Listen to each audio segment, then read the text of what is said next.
సోదరులారా, నగర ప్రజలారా, ఈ ప్రాంతంలో వ్యాపారం చేస్తున్న వ్యాపారస్తులకు, వస్తువులు కొనుగోలు చేసినటువంటి నగర ప్రజలకు నేను విజ్ఞప్తి చేస్తా ఉన్నా.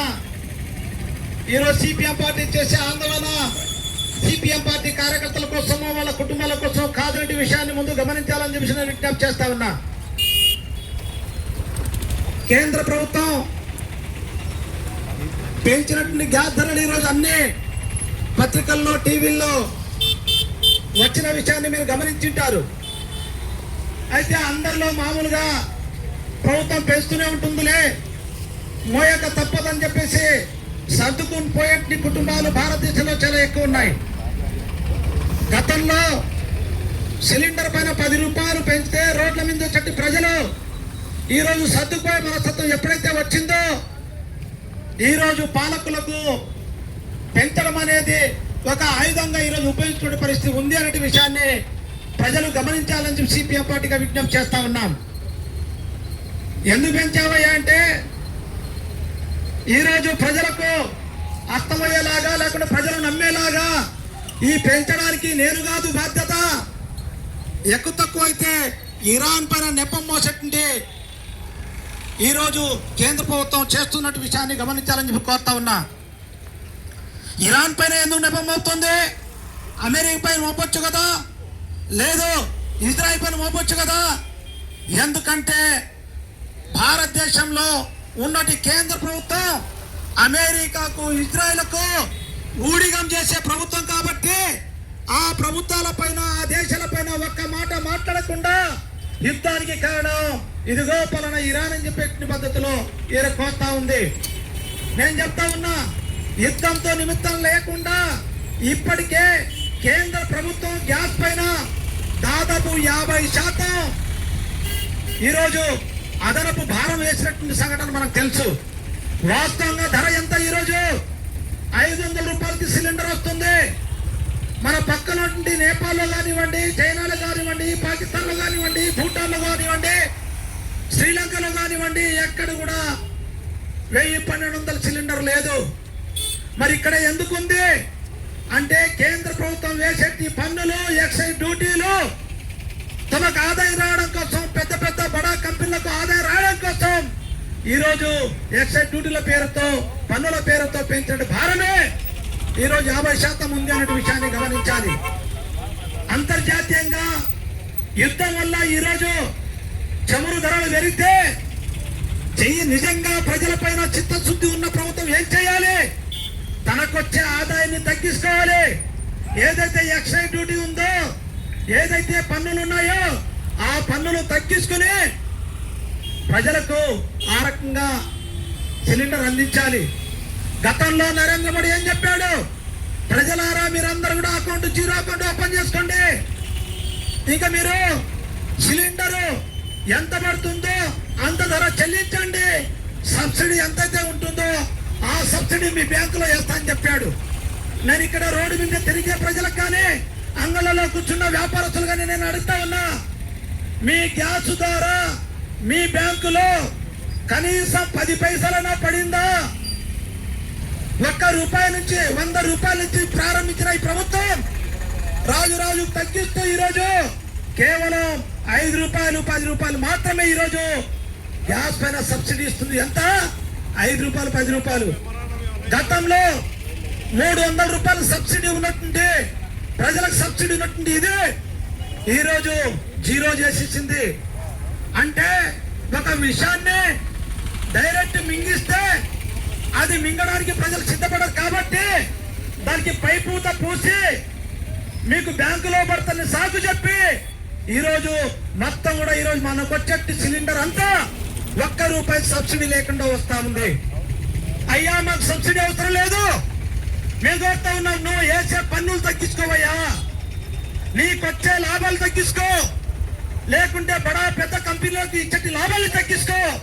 అది తగ్గించుకోకుండా బడా కంపెనీలకు మేత పెట్టి ఈరోజు సామాన్య ప్రజల పైన భారం వేస్తావా? ఎంత భారం అయ్యా? నెలకు ₹100 కోట్ల భారం వేశారు. భారతదేశంలో నెలకు ₹100 కోట్ల, సంవత్సరానికి ₹1200 కోట్ల ఈరోజు భారం వేసి ఈరోజు పాలకులు బీజేపీకి మద్దతు ఇచ్చే రాజకీయ పార్టీలు సమాధానం చెప్పాలని కోరుతా ఉన్నా. ఏం చెప్తున్నారు?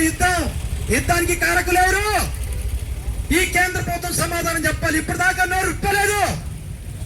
భారతదేశ సరిహద్దుల్లో సముద్ర మార్గంలో అమెరికా వచ్చి ఇరాన్ యొక్క నౌకను పేలిస్తే ఒక్క మాట మాట్లాడకుండా మౌనంగా ఉన్న దుర్మార్గమైన ప్రధానమంత్రి ఈ దేశంలో పాలిస్తుంటే మరి ఏ రకంగా ప్రపంచం ఉంటుందో ఆలోచించమని కోరుతా ఉన్నా. యుద్ధానికి కారణం ఇజ్రాయెల్ కాదా? యుద్ధానికి కారణం అమెరికా కాదా? కానీ యుద్ధానికి అమెరికా ఇజ్రాయెల్ కారణమైతే ఈ రోజు భూతత్వంలో ఇరాన్ ని చూపిస్తుంది. ఇరాన్ ఇప్పుడు కూడా ఏం చెప్తా ఉంది? మేము చర్చలకు సిద్ధం. ఒకవైపు చర్చలు చెప్తూనే ఇంకొక వైపు బాంబులు వేస్తా ఉన్నారు. ఒకవైపు చర్చలు చేస్తామని చెప్తూనే ఇంకొక రాకెట్లు ప్రయోగిస్తున్నారు. ఇప్పటికీ ఇరాన్ ఏం చెప్తా ఉంది? మేము చర్చలకు సిద్ధం. ఏ దేశాలపైన దాడి చేసే ఉద్దేశం మాకు లేదు. అరే అమెరికా పైన దాడి చేయట్లేదు. ఎక్కడ దాడి చేస్తుంది ఇరాన్? ఎక్కడైతే సౌదీ అరేబియా, జిద్దా లేకుంటే ఖతర్ ఇట్లాంటి దేశాల్లో అమెరికా స్థావరాలు ఎక్కడైతే ఉన్నాయో అక్కడ మాత్రమే దాడి చేస్తుంది. కానీ అమెరికా ఎక్కడ దాడి చేస్తుంది? స్కూళ్ల పైన దాడి చేస్తుంది, మసీదుల పైన దాడి చేస్తుంది, ప్రజలు గుమ్మిగూడి మార్కెట్లో ఉంటే అక్కడ దాడి చేస్తుంది.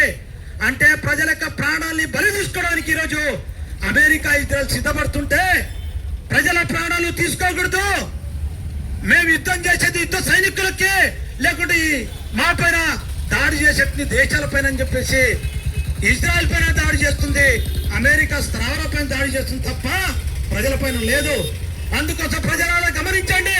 ఈ రోజు ధరలు పెరగడానికి, గ్యాస్ ధరలు పెరగడానికి కారణం ఈ ప్రభుత్వంతో పాటు అమెరికా, ఇజ్రాయెల్ లాంటి విషయాన్ని ప్రజలు గమనించాలని కోరుతా ఉన్నాం.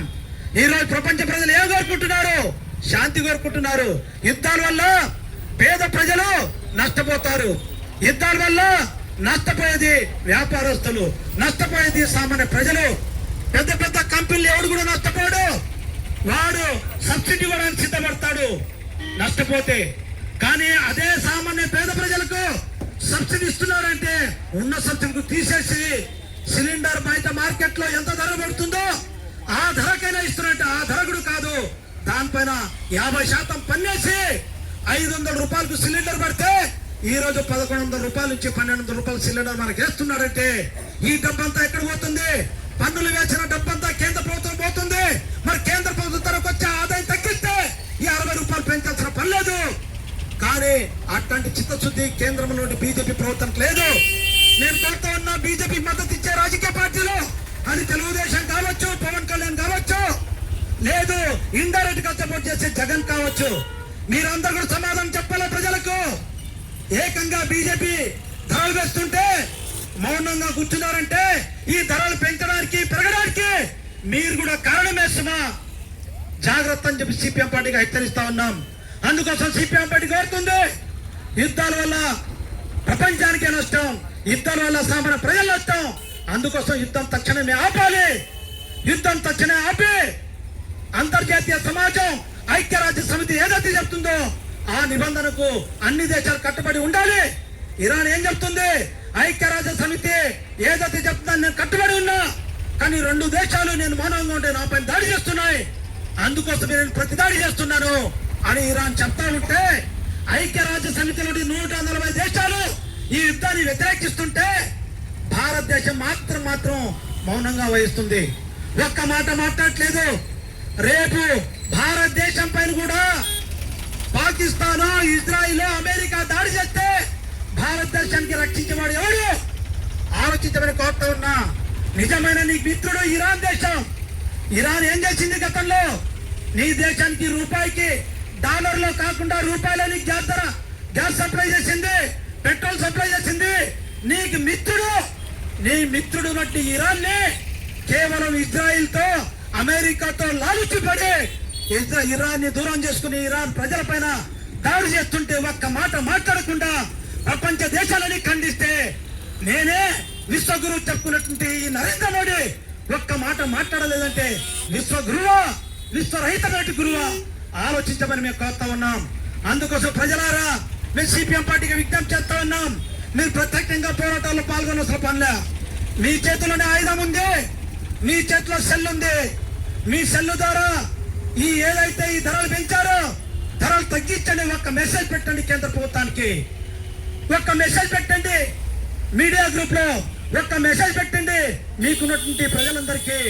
ఆ రకంగా 60 రూపాయల సిలిండర్ రద్దు చేయడం తప్ప వేరే మార్గం లేదు. ఆ రకంగా రద్దు చేయాలని చెప్పేసి సిపిఎం పార్టీగా కోరుతా ఉన్నాం. మేము ఈ సందర్భంగా అన్ని రాజకీయ పార్టీలు కోరుతా ఉన్నాం. ఏదైతే ప్రజలకు భారీగా 60 రూపాయలు పెంచడం, కమర్షియల్లకు 115 రూపాయలు పెంచడం, ఇది చాలా దుర్మార్గమైన చర్య. ప్రజలకు రోజు రోజుకు ఇప్పటికే ఇబ్బంది పడుతుంటే ఆ ఇబ్బందులు కాదని ఈరోజు మళ్ళీ భారం వేసే ప్రయత్నం చేస్తా ఉంది. కాబట్టి తక్షణంగా పెంచినటువంటి గ్యాస్ ధరలు తక్షణమే రద్దు చేయాలని చెప్పేసి సిపిఎం పార్టీగా ఈ ఆందోళన చేస్తా ఉన్నాం. ఈ ఆందోళన ఇక్కడికి ఆగదు. అన్ని రాజకీయ పార్టీలు కలుపుకొని కూడా రాబోయే కాలంలో పెద్ద ఎత్తున ఉద్యమాన్ని చేపడతామని చెప్పేసి ఈ సందర్భాన్ని తెలియజేస్తూ నాకు ఈ అవకాశం ఇచ్చిన మీ అందరికీ ధన్యవాదాలు.